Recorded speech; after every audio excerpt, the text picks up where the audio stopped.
friends. This is another episode of the program Empire of Lies, in which we talk about manipulation and disinformation in Russian media.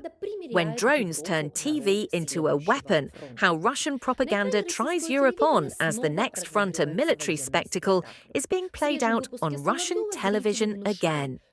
In the latest episode of Solovyov, viewers were told that Europe is literally breathing war and that its governments are pushing countries towards the fire.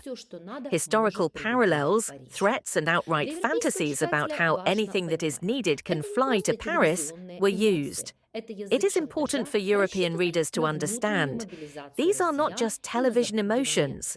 This is the language of blackmail, designed to mobilize Russians internally and intimidate their neighbors. Rhetoric of threats. First, the hosts recalled the atrocities of Hitler's allies, Finland and Romania, as if transferring the past into the present. The logic is simple. Since the Baltic and Eastern European countries support Ukraine, it means that they are continuing the work of the fascists. Such a substitution of memory turns any support for Kyiv into a crime against Russia. Then there are direct threats. We'll finish off the corridor to Transnistria. Everything that is needed will fly to Paris.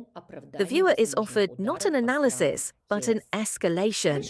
Russia allegedly has the right to declare any factories producing weapons for Ukraine a legitimate target, even outside its territory. That is, we are talking about a direct justification for possible strikes on European Union countries. Drones as a pretext and as a mockery. A large block of the broadcast was devoted to the topic of drones. Solovyov and his guests simultaneously mocked NATO. They couldn't collect the debris, they weren't smart enough, and threatened that, when necessary, everything will fly to Paris. This dual strategy is obvious. Internally, to sow a sense of strength and invulnerability; externally, to arouse fear of unpredictability in Europeans. But this is where the danger lies. Moscow is increasingly presenting drone provocations as a norm of war. If Europe gets used to these incidents, the Kremlin's next move could be much larger. The economy of war to applause. The program paid special attention to the mobilization economy. The viewer was told that there was no need to be afraid of it. Supposedly, in the USSR, it was also built not only on repressions, but also on bonds. Such reasoning is a signal for Europe. Russia is preparing its population for a long confrontation, trying to romanticize economic militarism. While the EU is talking about a budget deficit, Moscow is instilling in the viewer that guns instead of butter is not a problem, but a path to victory. Our main enemy is NATO. To defeat NATO, there must be a more efficient economy, and whether someone likes it or not, of the mobilization type.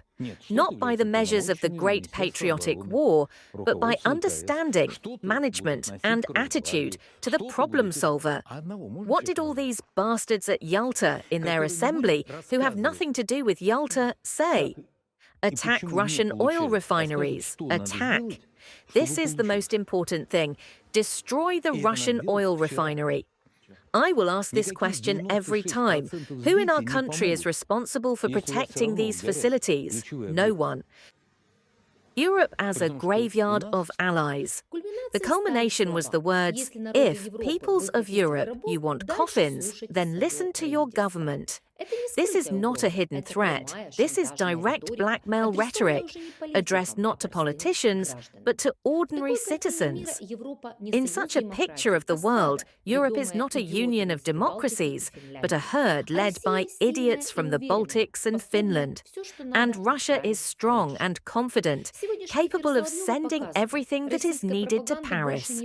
Today's broadcast by Solovyov shows Russian propaganda no longer hides behind euphemisms. It threatens Europe directly, with Paris, Odessa, Transnistria, corridors and coffins. You were on the program Empire of Lies. See you soon.